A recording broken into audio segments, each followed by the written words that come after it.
इन्फोनम human, आप तक सच पहुंचे यही हमारी कोशिश है। दिल्ली थे और आज ही आए हैं। जी जी। तो अभी की जो आपकी यात्राएं हैं जी, वो राजनीतिक संदर्भ से देखी जाएं चुनाव का मौसम है और हम लोग सभी लोग उसी तैयारी में लगे हैं। और जो लोगों से चर्चा हो रही उसमें आपका नाम ही नंबर 1 पोजीशन पे आ रहा है। जो आदमी सबसे ज़्यादा फिट बैठ रहा है उसी को पार्टी टिकट देगी। कमलनाथ जी का जो पैरामीटर है जी, उसमें अपन 100% कॉन्फिडेंट। इस बार पूरा कमलनाथ जी पूरा सर्वे के आधार पे चल रहे हैं, जिसका फीडबैक जातिगत समीकरण, काम की दृष्टि से, संगठन की दृष्टि से, हर दृष्टि से उसको तोला जा रहा है। पिछले कुछ दिन से आपकी सक्रियता लगातार जो बढ़ी हुई है वो हम लोग देख रहे हैं। काफ़ी समय से लोगों की डिमांड है, सीधा सीधा कहना है कि 5 साल में एक उपलब्धि बता दो आप, स्वास्थ्य को लेके, स्कूल को लेके। अभी एक बड़ी सौगात दे ही नहीं पाया।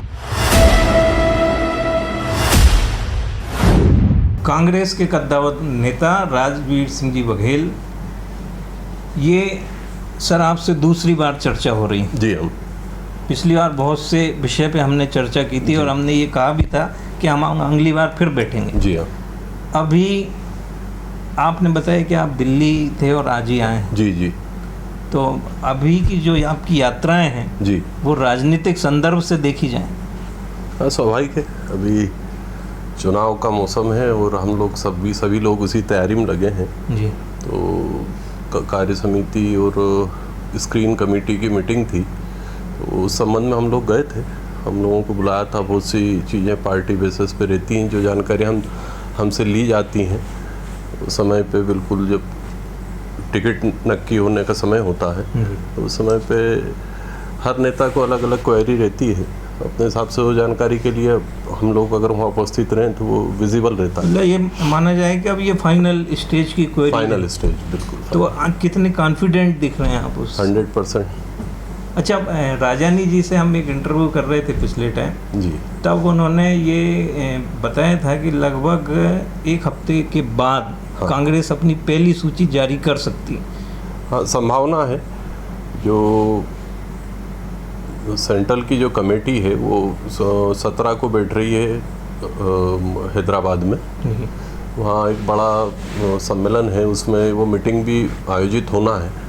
तो या तो पार्टी उचित समझेगी तो 17 को डिसाइड कर देगी, या फिर लोकसभा का सत्र है 18 से 22 के बाद फिर इसको डिसाइड किया जाए। 22 के बाद सूची आ सकती है। आपके संगठन की या शीर्ष नेतृत्व की अंदर की जो बैठक में चल रहा है वो तो हमें नहीं पता, लेकिन जब हम लोग आपकी संबंधित विधानसभा क्षेत्र में जा रहे हैं और जो लोगों से चर्चा हो रही उसमें आपका नाम ही नंबर 1 पोजीशन पे आ रहा है, तो अंदर की स्थिति आपको पता है, विधानसभा क्षेत्र की स्थिति हमें पता है।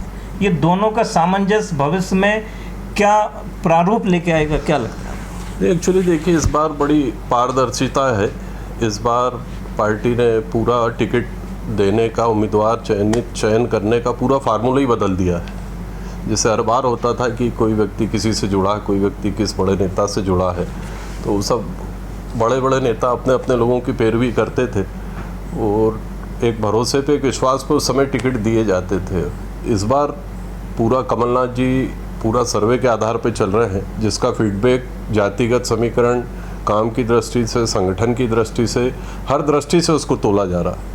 जो उम्मीदवार के लिए जो आवेदन कर रहा है उसको हर दृष्टि से तोला जा रहा है। जो आदमी सबसे ज़्यादा फिट बैठ रहा है उसी को पार्टी टिकट देगी, चाहे वो किसी का भी समर्थक हो या उसके लिए कितने ही बड़े नेता ने अप्रोच लगाई हो। कमलनाथ जी का स्पष्ट कहना है कि जो सर्वे में निकल के आएगा उसको मैं सबसे पहले प्राथमिकता दूंगा और उसी को मतलब ये कहा जा सकता है कि कमलनाथ जी का जो पैरामीटर है जी, उसमें अपन 100% कॉन्फिडेंट। हाँ, कोशिश तो की है। अच्छा, आगे आप बता रहे हैं। कुछ और चर्चाएं कर लेते हैं सर। हम 3 दिन पहले एक विधानसभा क्षेत्र का आपका एक गांव नापाखेड़ी, जी, वहाँ एक मामला आया था। जब हम लोग कवरेज करने गए, ग्रामीणों ने हमें बताया कि वहाँ पुलिया है। जी हाँ। वो पुलिया अपने आप में एक बड़ी कुछ कहानी कह रही है। उसके एक हिस्सा पूरी तरह से ध्वस्त हो गया, क्षतिग्रस्त हो गया, दूसरी तरफ से भी हो गया और ग्रामीणों में काफ़ी नाराजगी इस व्यवस्था को लेकर। जी हाँ, उसके लिए काफ़ी समय से लोगों की डिमांड है। हमने कलेक्टर को भी उसके लिए लिखा, हमने 1-2 बार ज्ञापन भी उस पुलिया के लिए दिए। वहाँ के क्षेत्रीय लोगों ने विधायक को भी 2-3 बार अवगत कराया, पर आश्वासन के अलावा शासन से अभी तक कुछ मिला नहीं उसमें। अब हमारा शासन है नहीं, हमारा समय है नहीं, हम लोगों ने यही आश्वासन दिया है कि अगर आप मदद करते हो तो इसको आगे, अगर कांग्रेस की गवर्नमेंट बनती है तो हम लोग इसको प्राथमिकता बनवाएंगे। तो इस पे भी तो टिप्पणी हमें आपकी ज़रूरत है कि चूँकि अब यदि ये सत्ता में हैं तो ये क्यों नहीं हो पाया, ये भी एक बड़ा सवाल है। देखिए, ऐसा कोई ठोस बड़ा काम इन 5 सालों में भारतीय जनता पार्टी के जो नुमाइंदे चौधरी जी हैं, कोई भी एक बड़ी सौगात दे ही नहीं पाया। अब आप देखेंगे बरोठा अपने नेवरी फाटा से लेके चापड़ा तक का रोड जो मेन था, उस पर 3 पुल बनना थे, वो रोड पूरा कमलनाथ जी की स्वीकृति है। छोटे छोटे रोड केलोद और इसके आसपास जो शासन का क्राइटेरिया है कि 5 साल में वो रोड मेंटेनेंस में बनना ही है, वो क्राइटेरिया के अंतर्गत कुछ रोड जो बने हैं, उन रोडों की भी हालत आप देख लें। और सीधा सीधा उसमें मैं तो ये आरोप लगा रहा हूँ कि हस्तक्षेप पूरा विधायक जी का है, उनके परिवार के लोगों का है। और वो लोग, इतना भ्रष्टाचार उनमें हुआ है कि अभी मार्च अप्रैल में वो रोड बना है, अभी आप जाके उन रोडों की स्थिति देख लीजिए। अभी आप सीधे नहीं चल सकते, उन रोडों पे बड़े बड़े गड्ढे हो गए, हर जगह पानी भरा है, दोनों साइड से जहाँ से गाड़ियों के टायर चलते हैं दोनों साइड पूरा डामर बिल्ड गया है। अब 6 महीने भी उन रोडों को बने के नहीं हुए, उनकी ये कंडीशन है। तो जहाँ तक मेरा सीधा सीधा कहना है कि 5 साल में एक उपलब्धि बता दो आप, स्वास्थ्य को लेके, स्कूल को लेके, और कोई हाटपिपलिया शहर को लेके पेयजल की समस्या हाटपिपलिया में है, उसका आश्वासन ही आश्वासन मिल रहे हैं, वो कुछ नहीं कर पाए।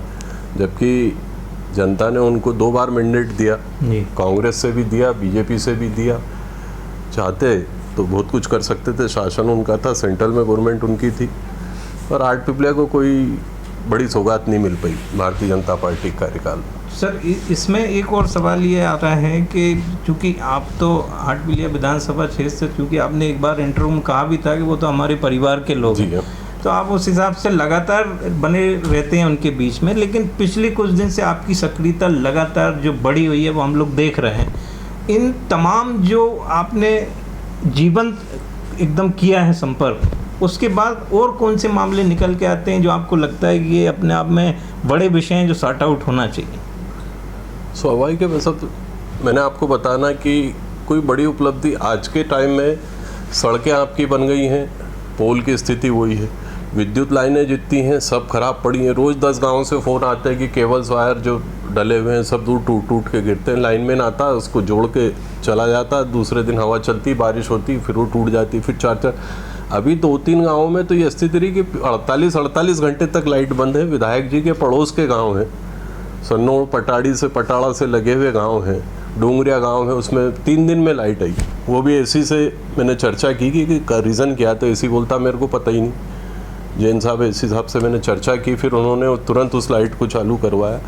तो इस तरीके की बहुत सारी समस्याएं हैं कि जिनका अभी तक कुछ रास्ता लगा नहीं है, निराकरण नहीं है। एक मेरा आखिरी सवाल और है जी, दिल्ली की यात्रा एक बार और करनी पड़ेगी? यात्रा की आवश्यकता तो अभी भी नहीं थी, और ठीक है, अपनी उपस्थिति देना मैं उचित समझ रहा था। बड़े नेता सब लोग, हम जिन लोगों से, जिन नेताओं से हम लोग जुड़े हैं, कमलनाथ जी, दिग्विजय सिंह जी, सभी लोग वहाँ पे थे, और क्षेत्र के भी सभी लोग गए थे। सभी क्षेत्र के कार्यकर्ताओं का भी कहना था कि आपको इस समय वहाँ रहना चाहिए। तो एक मात्र सबकी संतुष्टि के लिए गया था, आगे कोई आवश्यकता है नहीं। चलिए सर, हमारी ओर से बहुत बहुत धन्यवाद, थैंक यू, बहुत शुभकामनाएं।